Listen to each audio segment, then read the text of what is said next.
Welcome once again to Cinemaholics, the major motion podcast where we talk about the biggest and best films coming to theaters and streaming online. From the San Francisco Bay Area, I'm John Negroni, film editor for InBetweenDrafts.com, and from Pittsburgh, Pennsylvania, he's a news and entertainment writer at Collider. It's Will Ashton. Hey, Will, how you doing? I'm fine. Well, how are you? I'm pretty good. I got to meet Zach Braff today. That's We're nice. talking right after I just met one of my personal movie/TV show icons. That was cool. I mean, it's a strong word, but I'm glad it went well. It's fun. I was a bigger fan of Scrubs growing up than you were, huh? I don't think so. I mean, I was a pretty big fan of Scrubs. I think you've latched onto it more than maybe I have. But well, yeah, we were obsessed. That was a big obsession of mine and my friends in high school, especially. I had all the DVDs, all that stuff. I wasn't, I remember watching Garden State and being like a movie, but I don't think I had that same attachment to his directorial efforts. I have plenty to say about his directorial efforts. If we do end up reviewing this new film of his, I don't know if we are or not. I've already seen it.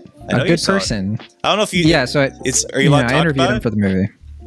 I'm under embargo until a couple days before the film comes out. Okay. But it's going to be in theaters. It's Florence Pugh and Morgan Freeman, and it's kind of fascinating to see him back at it because he hasn't done a movie kind of like this. Like he did Going in Style, but he hasn't done like an indie kind of movie like this since 2014. It's been almost a decade. Well, and blink once if it's good, and blink twice if it's bad. Okay. Probably can't even see what I just did, but right. And I'll say too. I've been a fan of his TV that he's been directing, but you haven't been watching those shows, so it's like you don't really you haven't watched Shrinking or Ted Lasso, which he directs episodes of. I watched the episode he did of Ted Lasso. He did the other show for ABC. I watched like a couple episodes, or maybe one episode of it. Which show are you thinking of? Not was Alex Sink. Yeah, because he was a star of it and like the director for most of the episodes. I remember. Oh, I see. But this is a little bit more similar because he's not in A Good Person. He doesn't star in it. And so that's more like Ted Lasso and Shrinking. He doesn't star in those. But those are the shows, I know because he's friends with like Bill Lawrence, who did Scrubs. Anyway, lots of Zach Braff talk we could probably have down the road. Yeah. What's funny we're here to talk about something else. I was going to say what's funny to me, though, is I already mentioned this to you off the air, but in college, I interviewed Donald Faison. So that literally makes me the Turk to your JD. Yeah. Is that what we're going with? I think the so. Turk? Yeah. Yeah. Wait, who's Dr. Cox? Oh, that's got to be Mike Overholtz, who hasn't watched Scrubs, I found out. Yeah, it's kind of wild to me, actually. I don't even know if I let him know that I was interviewing Zach Braff, but no, it was cool. It was first in-person interview I've done since COVID. I just realized that. Yeah. But yeah, it was a good time. Yeah. But he gave me some advice about how to drink chamomile tea, which I found very interesting. Cool. But weren't you sick? I was sick. Yeah. So I've had, the reason we didn't do our Oscar episode on time was because I was on bed rest. Yeah. I didn't watch the Oscars either. And so I don't know what's going on. Who won Best Picture? It beats me. It was Everything, Everywhere, All at Once. I did know that. I got the news alert. I got I got the news alerts and people were kind of telling me, it's like, oh my God, like Mike was texting us. I was like, oh, the K Kwan won. And like, yeah, over and over, it was just like the news was trickling in, but I heard it was a pretty boring Oscar ceremony, but. Yeah. I mean, the ceremony itself was, very safe. Like it seemed like they kind of went out of their way to separate themselves from last year in ways. The viewership was higher.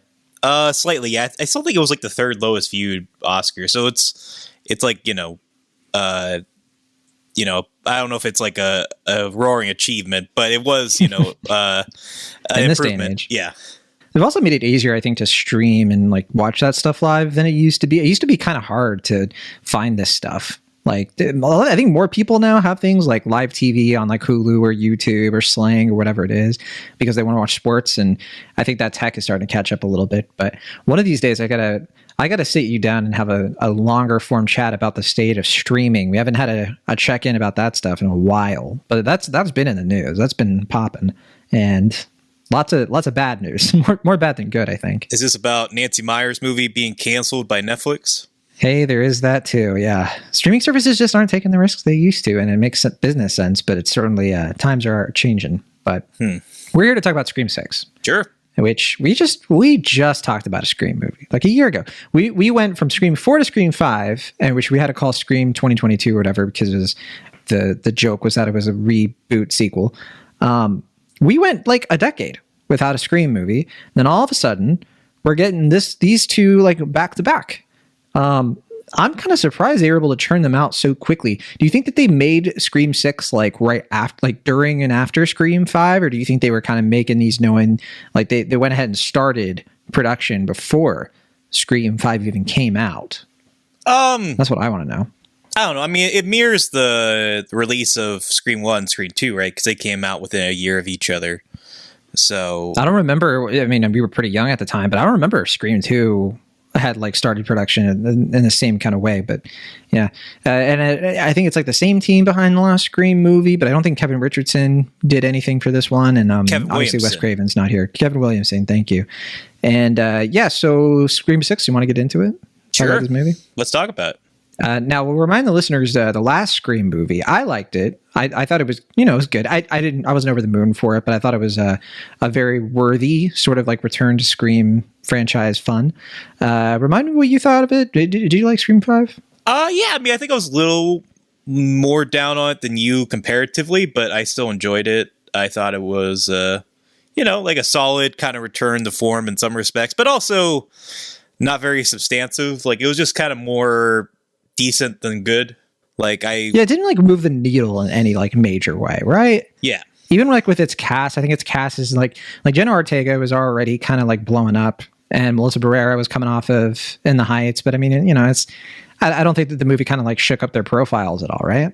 Didn't really hit culture in a strong way. I think it certainly helped Jenna Ortega as far as her continued rise, but I don't know if it has much of an impact compared to Wednesday on Netflix. I would say it doesn't. I would say that you could take Scream 5 out of her filmography and she would still be every bit as big of a star right now because of Wednesday mostly. But also like those other smaller projects projects she's done that have been smaller, like that Season of You that she was in, yeah, I mean, she's becoming like one of our major like Gen Z actors, right? You and Mike and I were having a conversation about this. Sure. And I stand by it. I think that she's, blowing up like crazy. I mean, you keep saying that Jenna Ortega was on You, but I don't know if I am sure if you're telling the truth or not. Why? I don't know. I mean, it just seems like something what's untrustworthy about that claim? It just seems like something. What would I have to gain? I don't know. He's like, you keep bringing it up, John. It's a little suspicious that you keep repeating something as if it's true. Because if it was fake, I'd probably forget that I said that. I don't know. Just seems like something you'd make up. I just want to be trusted. This new Scream movie takes place fittingly about a year later. It takes place in New York, though. We're out of Woodsboro. We don't go out of Woodsboro very often for these Scream movies, right? But again, it is kind of mirroring the second movie because one of the characters is in college, and then we're in a new environment. Yeah, I'm trying to remember. Well, where's the college in the second one? Because I was trying to remember if this is the first one outside of the third one. I don't remember, but I think it's probably like in LA or something, or somewhere like in California. Was it? I don't think that they went as far. Yeah, because in this movie they go all the way to New York City. I don't think any of them been in New York. They go on the opposite side of the country. This one, because the fourth one they definitely go back to the roots, and then the third one they're in Hollywood, baby, and then I just can't remember where the second one was. Looking. Like my thinking is like I want to say it's like UCLA or something, or maybe it's like a fictional college town. I'm kind of trying to look it up right now, but I'm not finding it yet. But I'll get there. But yeah, I found the plot synopsis. I did it, and it doesn't say. It doesn't say over here. It just says that they go to a party and Windsor College. Yeah, I think it's just like maybe it is in Woodsboro. That's what I thought. But it's like the college in Woodsboro. I thought it was in Woodsboro, but I didn't know for sure. I guess so. I mean, that makes more sense. Like the other characters would be around who aren't at that college. So anyway, because you didn't watch, you watched or rewatched the originals, right? Right before you watched Scream 4. Scream 5, yeah. Wait, because you said I just played some audio. I had seen for the first time and then you rewatched for Scream 5. That's correct. Yeah. So you did it both times. Yeah. Okay. And so, yeah. And in your opinion of the Scream franchise, a refresher is you like these movies, right? Yeah, more than I don't. I really like the first one a lot, as most people do. I think it's, kind of a miracle tightrope tonally. It's just, a great script. And then Wes Craven at the height of his powers, just making a really solid movie that, still works today. Surprisingly. It does. It's a time capsule, and then I think all these movies are meant to sort of speak on the movies of the time that they're coming out, the horror movies of their time. Yeah. And that first one lasts because that type of horror movie still lasts. We still have a functioning idea of what horror slashers were like in the 90s and how those tropes work. Right. It's impressive that it still works, considering that half of its whole deal is kind of taking the piss out of the tropes of the 80s and early 90s horror films of the time. I don't know if Cabin in the Woods holds up as well comparatively if we're going to look at a film of a similar ilk. Does. I don't know. I've only seen that one once. But yeah, Scream 1, great. I really enjoy Scream 2. Both times I've seen it, I thought it was a lot of fun. I don't think it works as well as the first one, mainly because the Ghostface reveals is a little silly to me in the second one. I don't think it's quite as strong. But I think the third one... The third one's even sillier, though. And then the sixth one is this... No, I won't say anything. The third one, I think I respected more the second time I saw it, giving it more of a... I don't know. I guess I was more respectful of the fact that it was trying to kind of comment on Harvey Weinstein and the evil things that he does in Hollywood. Honestly, the third one is the blurriest for me. Like, I barely remember any of it compared to the others. The blurriest one for me is the fourth one. Like, both times I've seen it, I found it kind of forgettable. Let's speak with the fourth one. I remember the cold open really well, how it's like it changes and changes. And I think that's really fun. And I actually do think I remember the twist in it. It was like, I think it's one of the better ones. I don't think any of the twists on who's the killer is have ever been that great, except for the first one. Yeah. Because they always are trying to one up it. But yeah. Especially like 5 and 6. Like, maybe this is a spoiler. I'm not spoiling who it is, but I'll just say like 5 and 6. It's not very satisfying at all, like whatsoever. I would say 5 is almost slightly better, but not really. Yeah, I don't know. I would say, like, I'm not crazy about 3 and 4. I know a lot of people really like 4, and I've tried, both times to get into it. And I don't know. I just don't. I'm out of the loop with that one. I don't get what people see in it. I think it's just people trying to, appreciate Wes Craven's last film, and also the fact that Kevin Williamson came back. Like, I don't know. I still just find it fairly disappointing.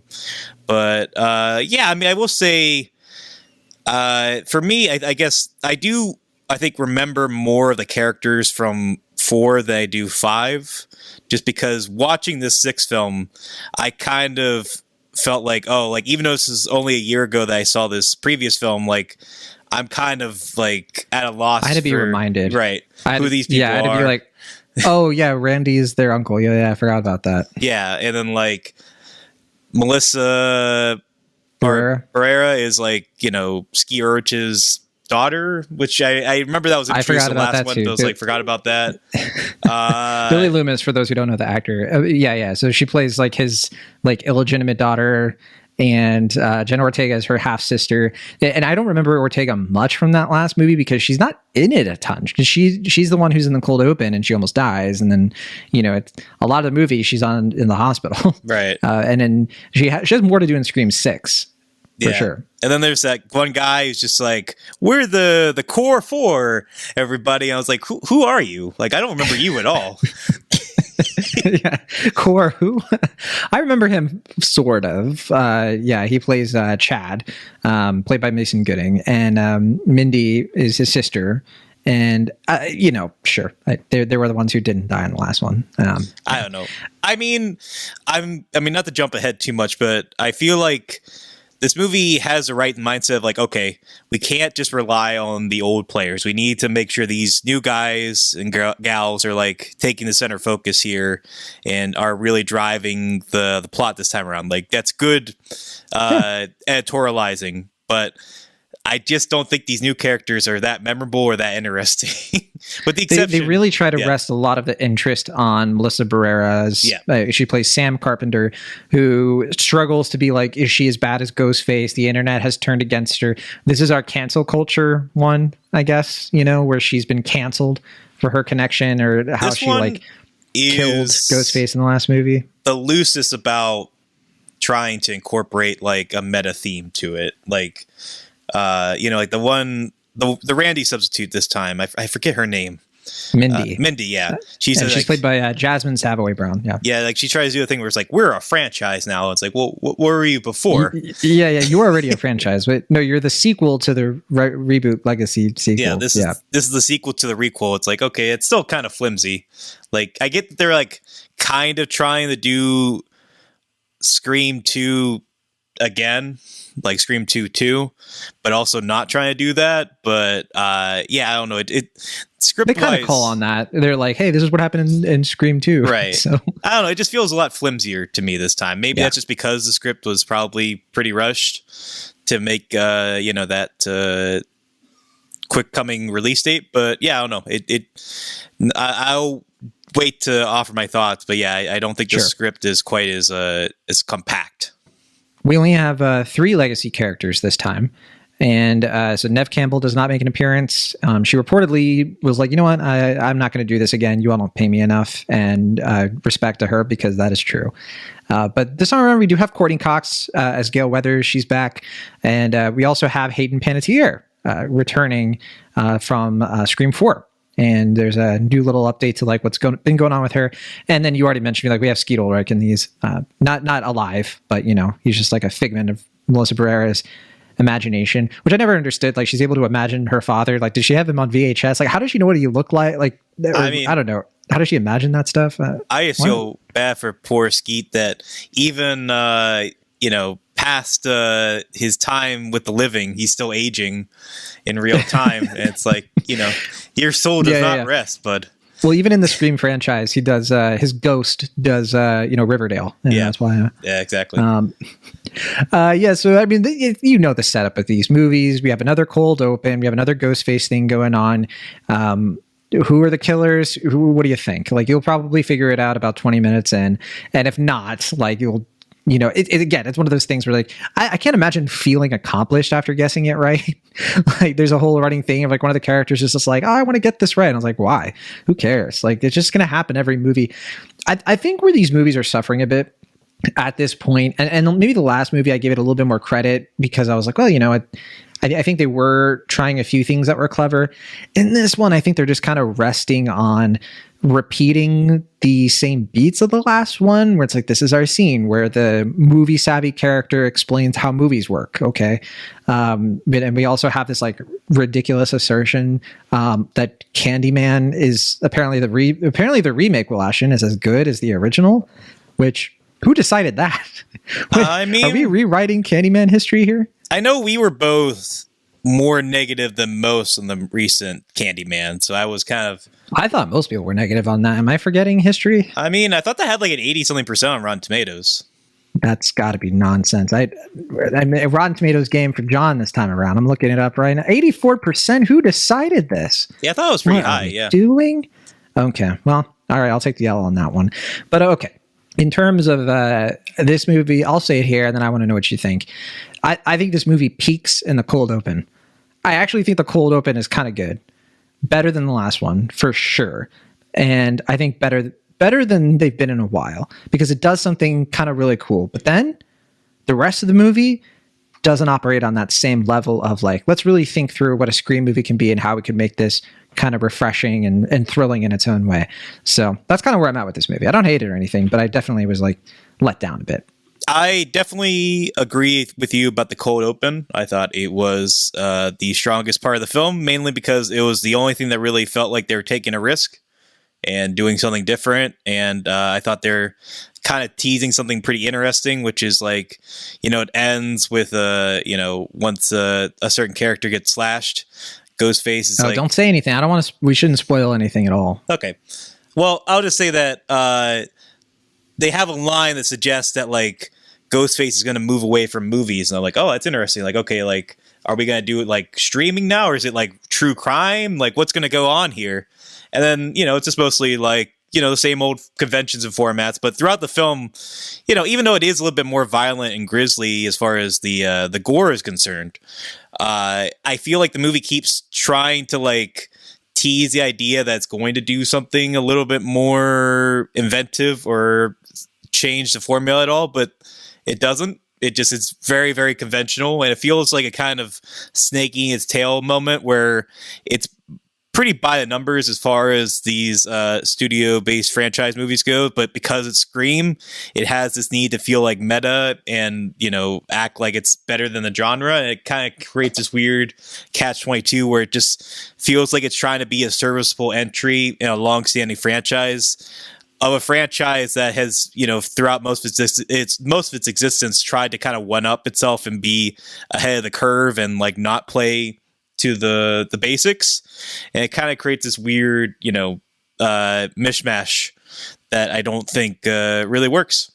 Yeah, I think in this movie, I think it's a missed opportunity to set it in New York and not really take advantage of that a lot. Like, there's this idea where lots of people dress up as Ghostface now, and it feels a little bit late to do the Slender Man thing, but that's kind of what it's evoking, kind of, like where people have this like sick fascination with something pretty serious, and they don't care how that interacts with the trauma of like the real people involved.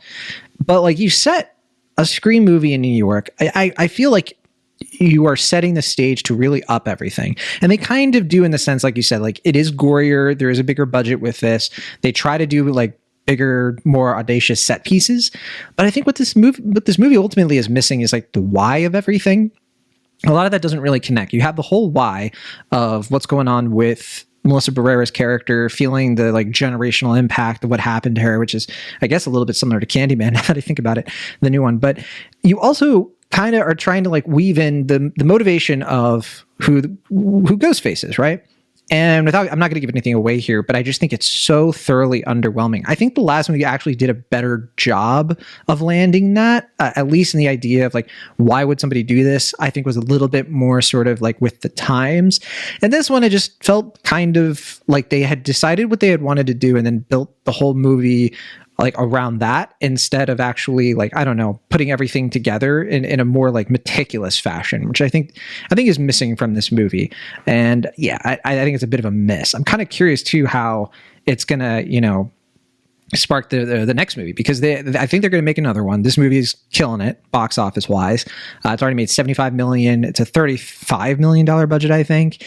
And this thing's it hasn't been out a week. So they're going to make another one, but I just hope that they kind of lose that attitude that I think you just mentioned too. It's like, it does feel a little bit holier than thou, a little self-righteous about the horror genre when, I don't know, at least with the last movie, they kind of took shots at like the conversation around elevated horror. What is this movie taking shots at? Well, it's kind of taking shots, I guess, a little bit at, remake franchises, but they don't really go that far with it, do they? Unless I'm missing it from when I saw it. I mean, I do appreciate that this one is a little bit more in tune with being about horror. Like, I remember the fifth one was trying to incorporate legacy sequels as a whole to the point where they were bringing up like Star Wars, like Force Awakens. We disagree there. I liked that. I actually thought that was fun. I don't know. I think that's maybe a little too broad reaching for Scream, but I get what you're saying, where it's like, it is putting its finger on the pulse in a way that this movie, I don't really feel like it's commenting on anything in particular. It just kind of feels like it's sort of trying to comment on some things like cancel culture, like you mentioned, or the idea of like people being fascinated with true crime and having this weird sort of fixation on it. I don't know. It's like ripe with material for things to explore there, but I don't know. It just kind of feels a bit perfunctory, which feels more notable to me in a franchise like this, which is usually more cunning and more able to kind of, play against expectations, even when it's not a particularly good film. Like even the weaker installments have been able to kind of play up that. And I feel like this one doesn't, in a way that is just really disappointing. Yeah. Like I bet they may have like originally thought, we could base the twist around that idea of like true crime, around that idea of actually like making something speak to how like people are obsessed and trying to cause or be like integrated with like actual real life issue stuff like this and how they trivialize it, right? And they ended up not doing that. And I wonder if that's because it just seems like all the movies have kind of gone there already. And like when you really think about it, like the stab movies in general, like it's been repeated over and over again, this idea that like these characters, the people who like undergo these tragedies have to continue existing in a world that makes a spectacle out of it. And I think there is room to do a Scream movie that actually kind of pokes at that more and actually like says something about it beyond, but we're doing it anyway. We're going to do another, sort of thing and have a lot of fun, which, I think is what people want. And I think they're making the right business money decision, I guess. But yeah, when it comes to like, we get to the end and then we find out why we're here, I think that's why it leaves at least me and maybe a lot of other people pretty unsatisfied, because it ends up not saying anything that interesting. I don't know. It just left me appreciating Scream 2 more than I already did. The fact that it was able to kind of be under similar constraints, but Kevin Williamson and Wes Craven were able to still make a movie that is, if not on par, at least pretty close to what they were able to capture with that first movie. Maybe timing constraints, but they have, both movies, I think, had the benefits of like way bigger budgets, but then also the downside of like bigger expectations. Yeah. But, I don't know. Not to say that second movie is perfect, but I feel like compared to this movie, it's pretty night and day. That's all I have to say about Scream 6. Was there anything else you wanted to bring up? Yeah, the big thing, one of my bigger complaints, I was curious where you landed on this, is that I think this one, when it comes to the horror and the comedy, I think the horror stuff is generally fine. Like, I think the opening, like we mentioned, is solid. I do like the subway scene well enough. Like, I think it's pretty well executed and fairly tense. So I don't take much issue with the horror aspects. What I do take issue with, though, is a comedy, which I think is completely down arrival for most of this movie in a really tiresome and kind of excruciating way. Like, I know that they have to have comedy in this because it's a Scream movie, but every single joke in my press screen, I think, landed with a thud. Like, it was kind of embarrassing to watch. Nobody reacted at ours. And there were people, like, this wasn't a press screening. I went to like an actual audience, public screening, or like I just went public, Mm-hmm. And so this was a crowd that was like primed for this movie, and I think maybe there was like one or two laughs, chuckles. Yeah, there was something I chuckled at, but that was like it. Like, no one else. I don't remember anyone else in my theater laughing at all. It just felt very, very noticeable to me this time. Like, the last movie, like, it wasn't, a stitch, but at least had some of the comedy beats working for it. This one, it just felt like it was completely dead when it came to the comedy, which is not great for a Scream movie.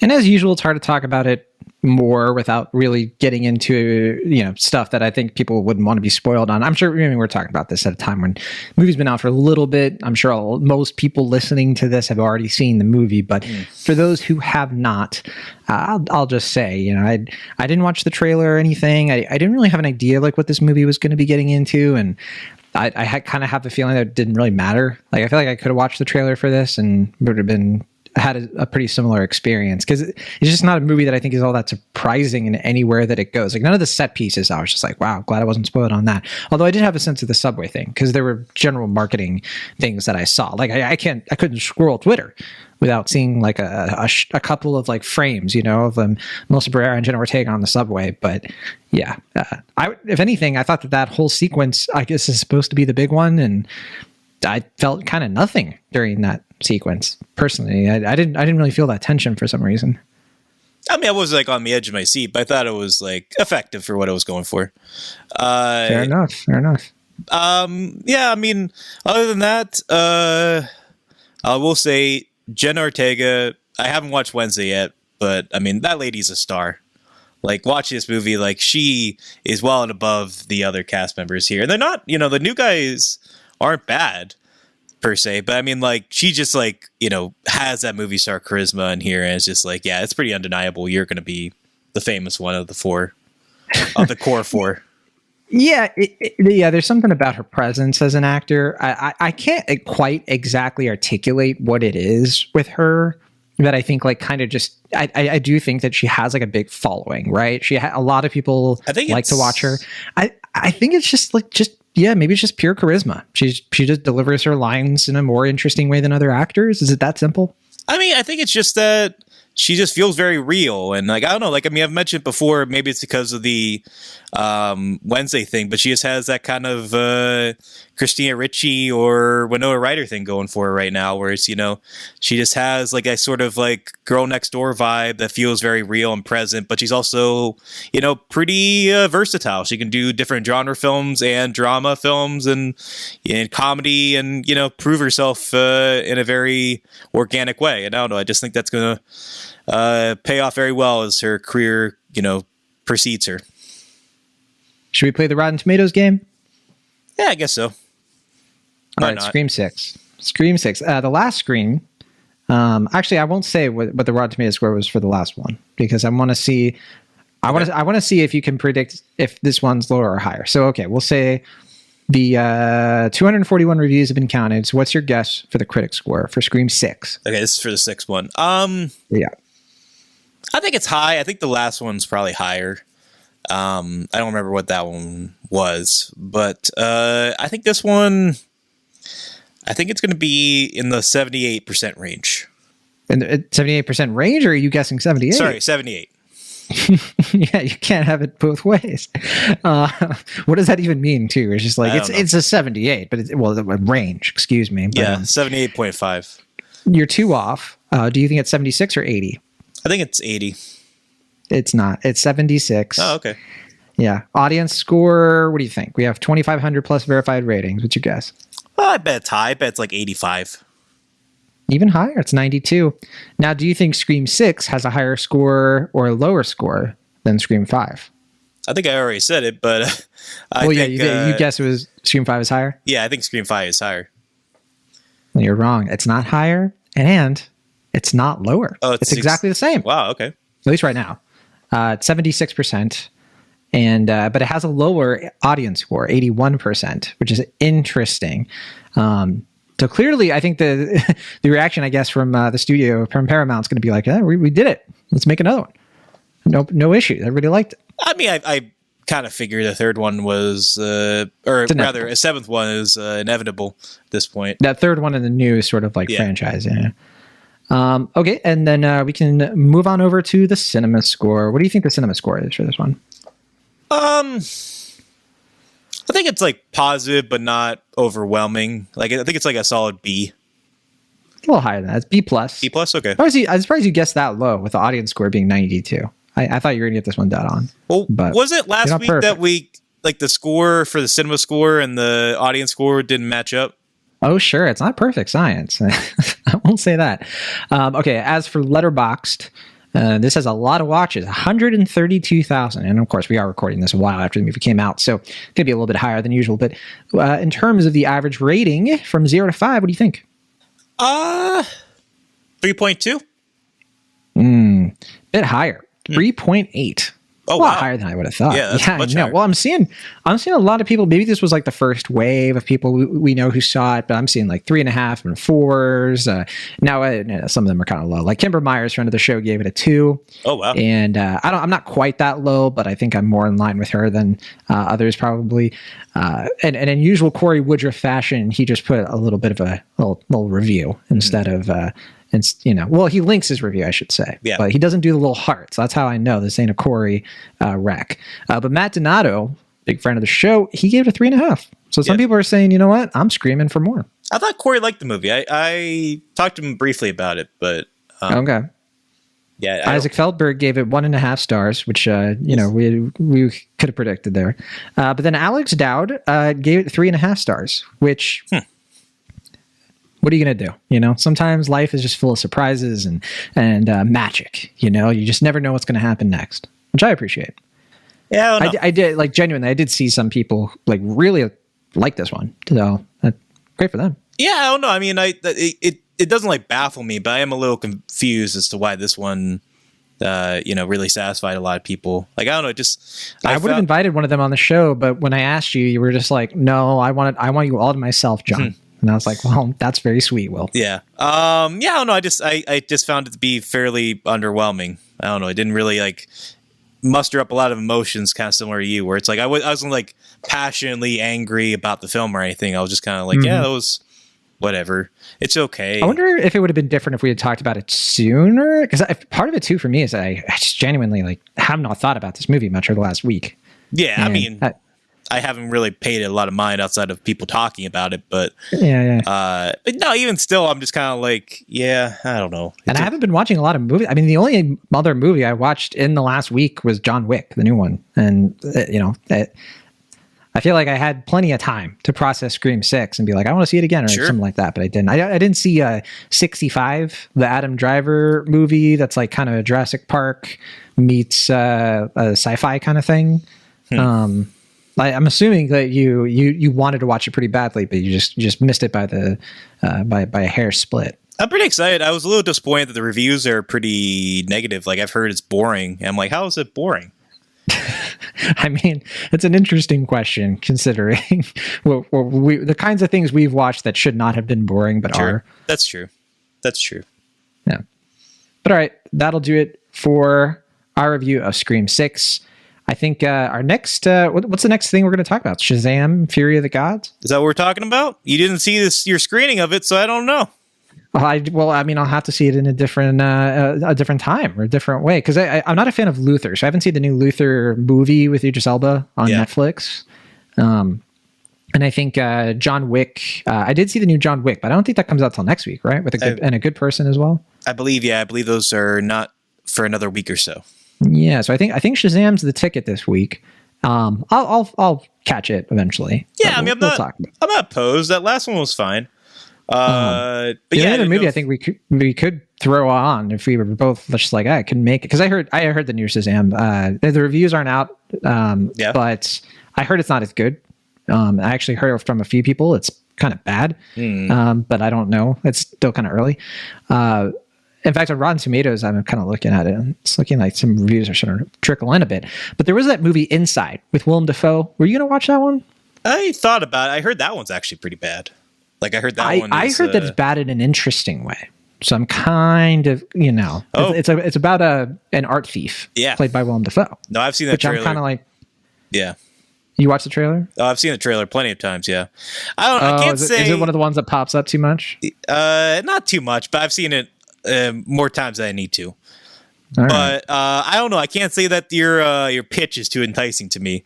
Another superhero movie sequel that is lesser than the other ones, and it doesn't seem like there's a lot of buzz for it, even though a lot of people really like that first Shazam a lot. Like and then you have this other movie. It's supposed to be bad, but like bad in a way that's not even fun but interesting. So I don't know. I can't say I'm too excited for what's in store this weekend.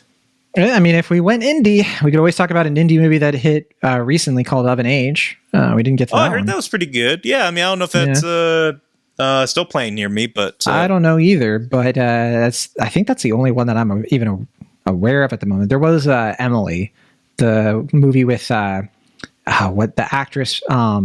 What's her name? The actress who Emma Mackey. Yeah, from Sex Education. Yeah. This was like a festival release last year, and I think it just hit the States. And I want to see it. I heard it's actually pretty good. It's about the making, or rather, the writing of Wuthering Heights, right? Yeah, it's a gothic story, and it's definitely one like I've never read the novel, but it's considered one of the greats. So anyway, Will Ashton. Yeah, let's get out of here. Sure. I did see also The Outwaters. I don't know if that's one that's of interest to you. Will Ashton. Yeah, let's get out of here. All right. From the See internet, you next Pennsylvania. Time from the internet, where I am right now, John Negroni. And from the internet, Pennsylvania, I'm Will Ashton. See you next time. All right. Bye.